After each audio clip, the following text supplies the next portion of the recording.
بسم اللہ الرحمن الرحیم ان الحمد للہ والصلاة والسلام علی من لا نبی بعدہ۔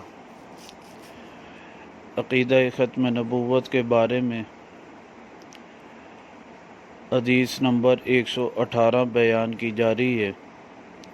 یہ حدیث مبارکہ الخصائص الکبریٰ جلد نمبر 1 صفحہ نمبر 14 پر موجود ہے۔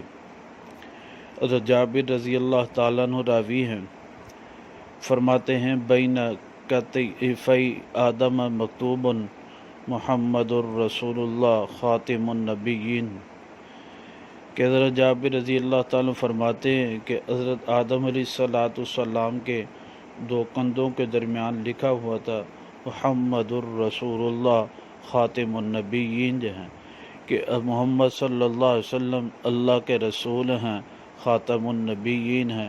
تو آپ علیہ السلام کی نبوت اور ختم نبوت حضرت آدم علیہ السلام سے لے کر آخر تک چلتے رہے۔